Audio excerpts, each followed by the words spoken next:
That's what's falling apart, which leads us straight to the mechanism of that collapse. This proposed change to the Constitution, the thing dividing everyone.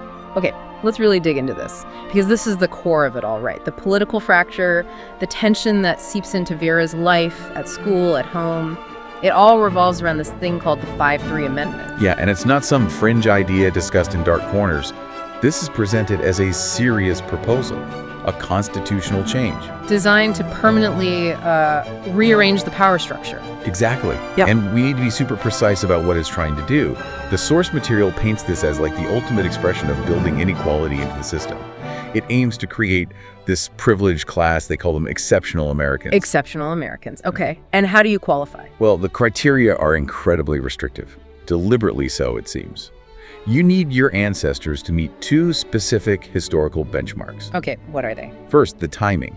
Your ancestors have to have arrived before the American Revolution. Before the Revolution. Wow, okay, that immediately cuts out, well, almost everyone, right? All the waves of immigration in the 19th, 20th, 21st century. The vast majority, yeah. It's a very sharp, deliberate cutoff.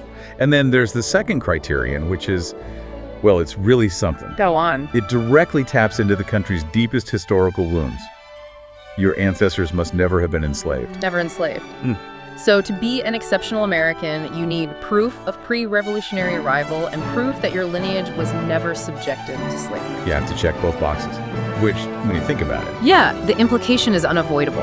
It carves out this extremely narrow group, almost entirely white, historically privileged, while simultaneously pushing down the political power of anyone whose family history involves later immigration or the legacy of slavery. precisely.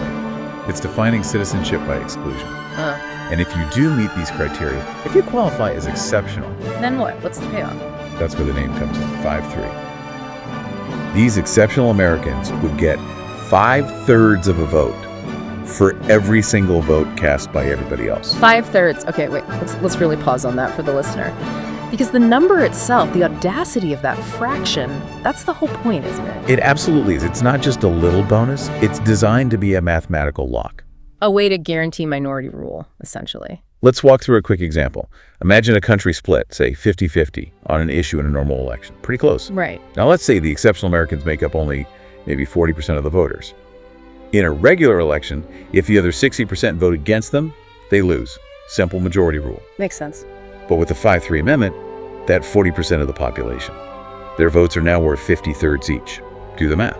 Their 40% chunk suddenly controls over 53% of the total weighted vote. Wow. So even if 60% of the actual people vote one way, The 40% minority, the exceptionals, their weighted votes give them the win.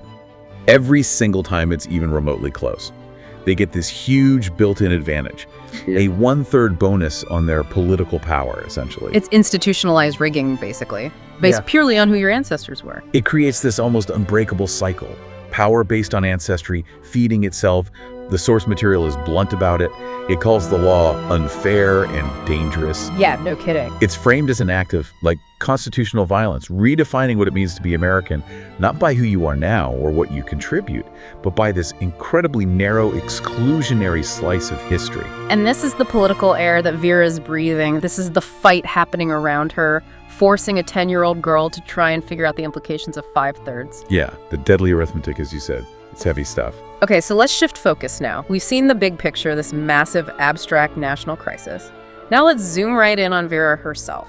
Because her own identity, who she is, stands in such stark contrast to that narrow definition the amendment is pushing. Absolutely. And her age is key here. She's 10, so she's got this sharp intellect.